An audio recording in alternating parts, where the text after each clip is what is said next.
जी अस्सलाम वालेकुम स्टूडेंट्स। आज का जो हमारा टॉपिक होगा वो हम ग्राफिकल एनालिसिस देखेंगे मोशन का।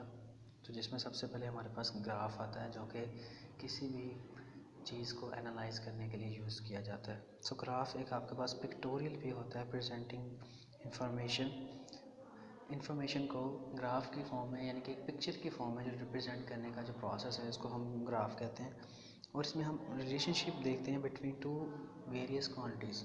दो मुख्तलिफ क्वांटिटीज़ के दरमियान जो है वो रिलेशनशिप को हम यहाँ से एनालाइज करते हैं।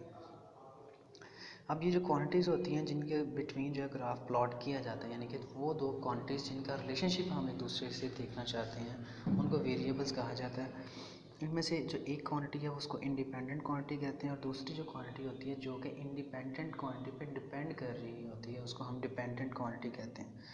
अब जो वैल्यू होती है डिपेंडेंट क्वांटिटी की वो इंडिपेंडेंट के लिहाज से चेंज होती है।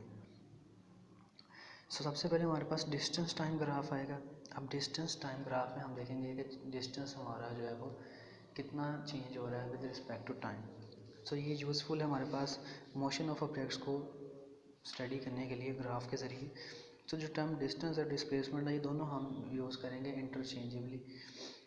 जब मोशन हमारे पास स्ट्रेट लाइन के ऊपर होगी, इसी तरह जब मोशन जो है वो स्ट्रेट लाइन के ऊपर होती है तो स्पीड और वेलोसिटी भी इंटरचेंजेबली यूज़ होती हैं। जो डिस्टेंस टाइम ग्राफ है वो हॉरिजॉन्टल एक्सिस पे होगा और हमारे पास वर्टिकल जो टाइम है। अब टाइम चूँकि एक इंडिपेंडेंट क्वांटिटी है जो कि हम खुद से कंट्रोल नहीं कर सकते।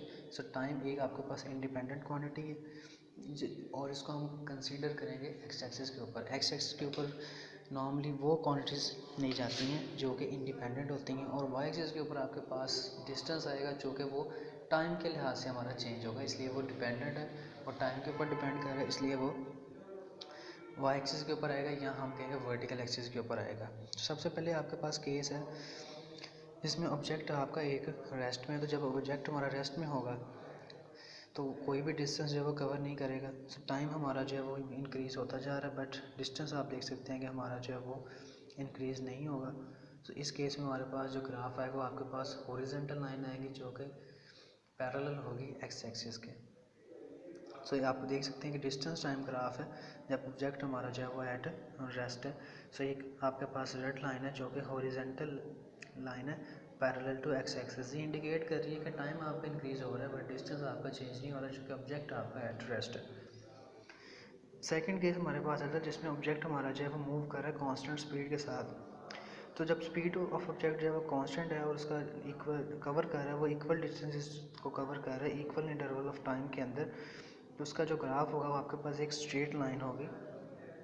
ऐसे देख सकते हैं आप, ये डिस्टेंस टाइम ग्राफ है और जो कि शो कर रहा है हमें कांस्टेंट स्पीड को, जिसमें टाइम के साथ साथ देखें फर्स्टली आपके पास टाइम भी ज़ीरो था और डिस्टेंस भी ज़ीरो था।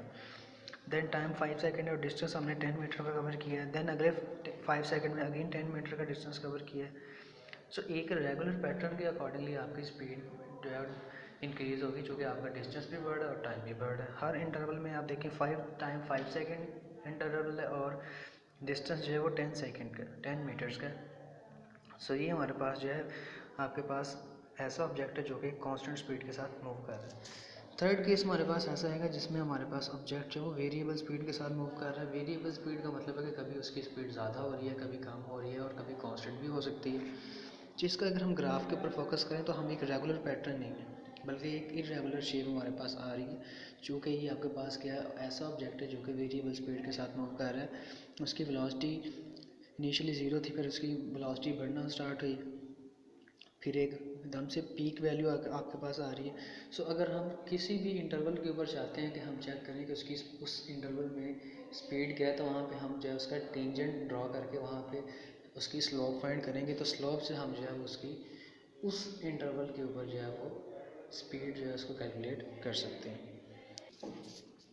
नेक्स्ट हमारे पास जो दूसरी तरह का ग्राफ है वो है आपके पास स्पीड टाइप का ग्राफ है। इसमें भी टाइम जो है वो इंडिपेंडेंट क्वांटिटी है, इसलिए इसको एक्स एक्सिस पे कंसीडर करेंगे और जो स्पीड आपके पास है जो कि वो टाइम के लिहाज से चेंज हो रही है, इसलिए वो डिपेंडेंट वेरिएबल है और वो वाई एक्सिस के ऊपर कंसीडर होगा। सबसे पहले अगेन केस वही है कि आपका ऑब्जेक्ट जो है वो कांस्टेंट स्पीड के साथ मूव कर रहा है।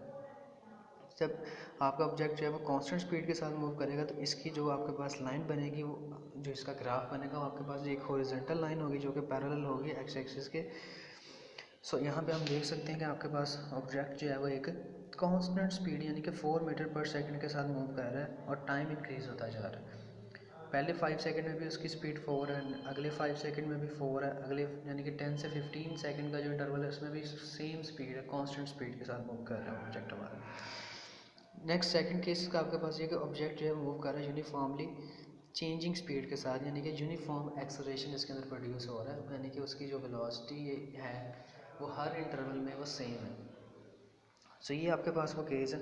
देखें जी, आपके पास ग्राफ है एक ऑब्जेक्ट का जो कि मूव कर रहा है यूनिफॉर्म एक्सेलरेशन के साथ, और वी कैन से इसकी जो आपके पास वेलोसिटी है वो यूनिफॉर्म है, यानी कि जो चेंज इन स्पीड आ रहा है वो एक यूनिफॉर्म पैटर्न के अकॉर्डिंगली आ रहा है। इनिशियली टाइम भी ज़ीरो है और आपके पास जो इसकी स्पीड है वो भी ज़ीरो है।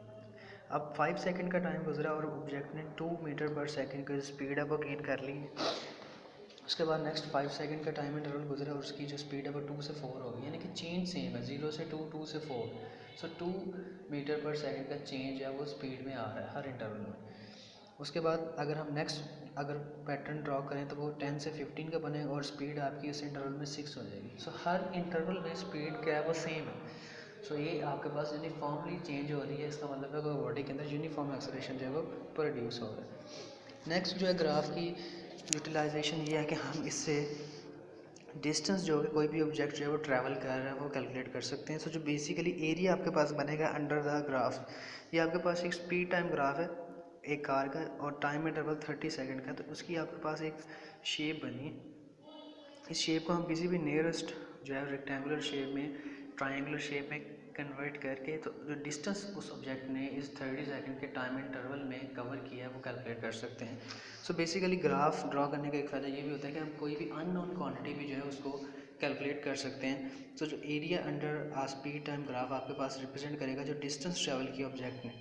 अगर मोशन जो यूनिफॉर्म है तो जो एरिया होगा उसको हम कैलकुलेट कर लेते हैं अप्रोप्रिएट फार्मूला लगा के, और उसकी शेप को देखते हैं कि कौन सी ज्योमेट्रिकल शेप बन रही है, अगर वो रेक्टेंगुलर है, ट्रायंगुलर है, स्क्वायर है। सो ये शेप्स जो हैं इनके एरिया कैलकुलेट करने के फार्मूलाज होते हैं। सो वहाँ से हमने जो डिस्टेंस कवर किया ऑब्जेक्ट ने वो इजीली कैलकुलेट कर सकते हैं।